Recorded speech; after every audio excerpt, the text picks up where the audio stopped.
სახელითა, მამისათა და ძისათა და სულისაწმინდისათა. ყოვლად სამღვდელონო, უბემთავარნო, პატიოსანო, მამებო, ძმებო და დებო, გილოცავთ დღევანდელ კვირა დღეს პირველი მსოფლიო კრების წმინდა მამების ხსენებას. ამ დღესთან დაკავშირებით წაკითხული იყო სახარებიდან მონაკვეთი, საიდანაც ვიგებთ, რომ უფალმა იესო ქრისტემ საიდუმლო სერობის შემდეგ მას მერე რაც უკანასკნელად ესაუბრა თავის მოწაფეებს, ლოცვით მიმართა ზეციერ მამას. ეს სრულიად განსაკუთრებული ლოცვა თავისი მნიშვნელობით, თავისი მშვენიერებით, საღვთისმეტყველო აზრით და ამ ლოცვაში უფალი იესო ქრისტე განმარტავს იმას, თუ რა არის მარადიული ცხოვრება. რაში მდგომარეობს ის? იგი ამბობს, რომ მარადიული ცხოვრება არის ერთი ჭეშმარიტი ღმერთის შეცნობა და მის მიერ მოვლენილი იესო ქრისტეს შეცნობაც. და აი ამ სიტყვებიდან ჩვენ ვიგებთ ძალიან მნიშვნელოვან რამეს, რომ მარადიული ცხოვრებისთვის არ არის საკმარისი მხოლოდ გწამდეს ერთი ღმერთი, როგორც ამბობენ ზოგიერთები, რომ აი ერთი ღმერთი და რა მნიშვნელობა აქვს თითქოს რომელ რელიგიას ეკუთვნის ადამიანი. ეს ხომ ყველაფერი ერთი ღმერთისგან მოდისო. მაგრამ აი უფალი იესო ქრისტე ამბობს, რომ არ არის საკმარისი მხოლოდ ერთი ღმერთი გწამდეს მარადიული ცხოვრებისთვის. არამედ ასევე აუცილებელია გწამდეს მის მიერ მოვლენილი მხოლოდშობილი ძე ღმერთი იესო ქრისტე. თორემ არიან ადამიანები, რომლებიც მიიჩნევენ თავის თავს ერთი ღმერთის მორწმუნედ, მაგრამ ბოროტებასაც ჩადიან, მკვლელობებსაც ჩადიან, ტერაქტებსაც ჩადიან და თან გაიძახია ღმერთის დიდებას. ხომ ასეა? და ამავე დროს ზძულთ ღვთისგან, ერთი ღმერთისგან მოვლენილი კაცობრიობის ხსნისთვის და გადარჩენისთვის მხოლოდშობილი ძე და მხსნელი უფალი ჩვენ იესო ქრისტე. ესე იგი აუცილებელი არის ასევე გწამდეს იესო ქრისტე როგორც ძე ღმერთი და მაცხოვარი სოფლისა. აი ამ ლოცვის ერთ-ერთი მთავარი მნიშვნელობა ამაში მდგომარეობს. და აი ჩვენ დღეს ვიხსენიებთ პირველი მსოფლიო კრების წმინდა მამებს, რომლებმაც განმარტეს და გამოთქვეს ეს ჭეშმარიტება ძე ღმერთის შესახებ, რომ ის არის განკაცებული იესო ქრისტეს შესახებ, ანუ რომ ის გახლავთ განკაცებული ძე ღმერთი, რომ ის არ არის ღვთის ქმნილება, როგორც ჩვენ. ის არ არის ერთ-ერთი მორიგი წინასწარმეტყველი, თუ გნებავთ, ან ზნეობის მოძღვარი მხოლოდ. არამედ რომ ის არის მხოლოდ შობილი ძე ღვთისა, თანასწორი მამისა, ერთარსი მამისა და ამავე დროს ჩვენი თანასწორი ადამიანური ბუნებით, კაცობრივი ბუნებით.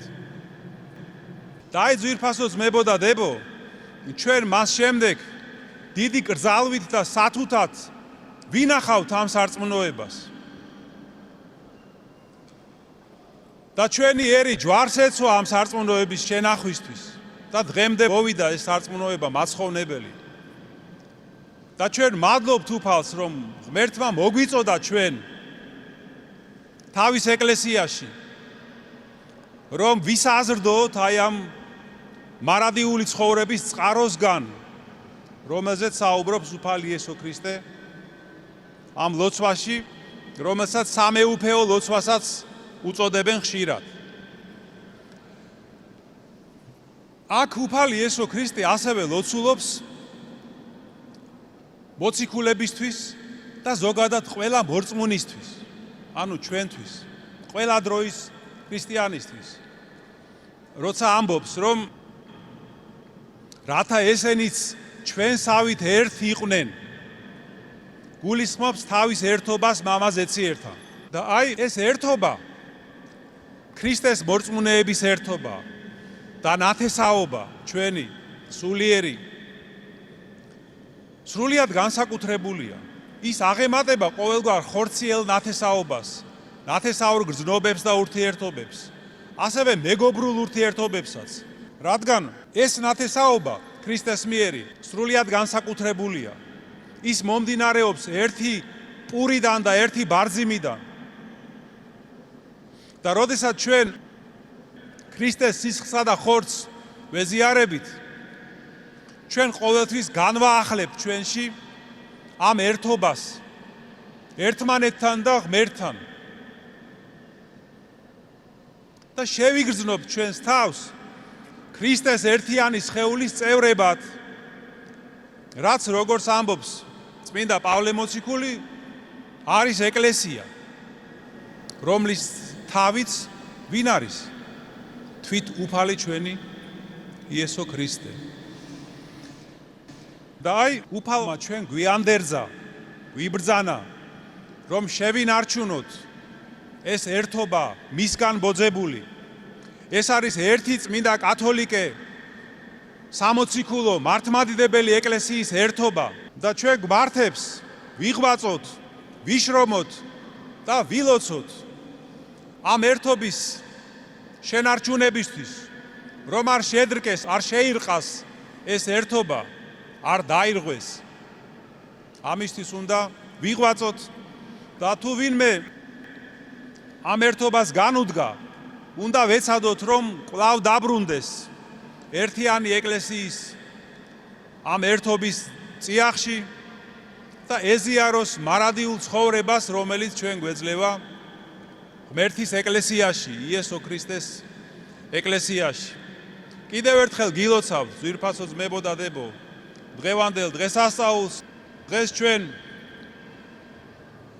როდესაც ვიხსენიებთ პირველი მსოფლიო კრების წმინდა მამებს და მათთან ერთად მოციქულთა სწორ ქართველთა განმანათლებელ ქალწულ ნინოს, მეფე მირიანს, დედოფალ ნანას, რომლებმაც იღვაწეს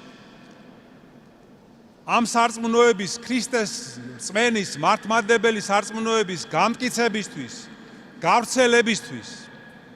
ვევედროთ უფალს, რომ შეგვეწიოს ამ რწმენის ერთგულებაში, შენახვაში, გამტკიცებაში და როგორც ნათქვამია აი ამ შესანიშნავ საოცარ სამეუფეო ლოცვაში, შეგვეწიოს ერთი ჭეშმარიტი ღმერთის შეცნობაში და მის მიერ მოვლენილი უფალ იესო ქრისტეს შეცნობაში, რომ ამ რწმენით ჩვენ შევიცნოთ უფალი და მივაღწიოთ მარადიულ ცხოვრებას.